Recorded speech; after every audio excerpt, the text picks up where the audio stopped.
When Attorney-at-Law Nigel Hughes took the witness stand at the Lindo Creek Commission of Inquiry, the commission heard that a cell phone belonging to slain miner Dax Arokium had been in use after he and 7 others were killed at this location at Lindo Creek.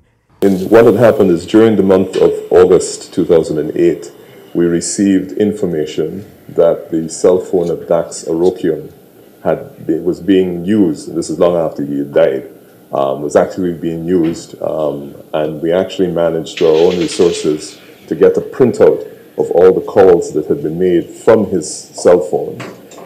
We believe that cell phone was being actively utilized again as a result of our investigation somewhere in the region of Lindo. It was also revealed that investigators were not too interested in tracking the cell phone of the slain miner.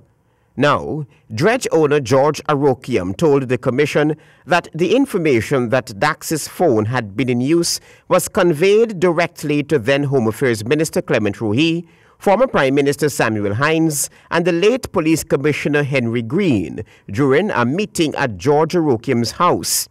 According to Mr. Arokium, Mr. Henry Green did not believe that the phone had belonged to Dax. That's when George Arokium showed the then commissioner the evidence that he, Arokium, had purchased the cell phone. The phone that Dax had, I had purchased it at Parika's about 4 or 5 weeks before. Plus the Sunday was there with Spears. I didn't have an ID card. So Mr. Spears bought the phone for me, so it was in his name. So Mr. Green asked me that this phone is not Dax's phone. But luckily I had the boxes and everything home, so I was able to get that. So they did an interview with me and asked me about the phone, so I gave them that part. Other than that, I can't remember.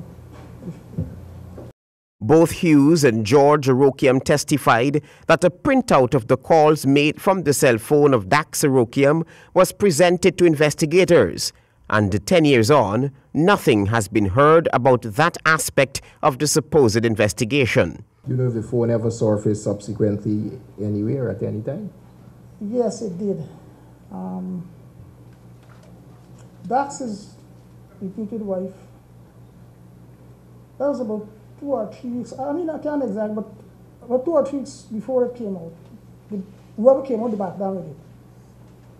The phone probably was charged and messages started getting on. Up to now, I'm not too computer literate, but then they know much more. So they were able to get some information in the sense that they're from phone calls or something phone calls came into that phone. Okay. So, and the date, you could recall? Well, I wouldn't know. I wouldn't know. George Arokium testified that the phone could not have been in use along the UNAMCO trail, given that no cell phone signal was picked up along the trail. Travis Chase, HGP Nightly News.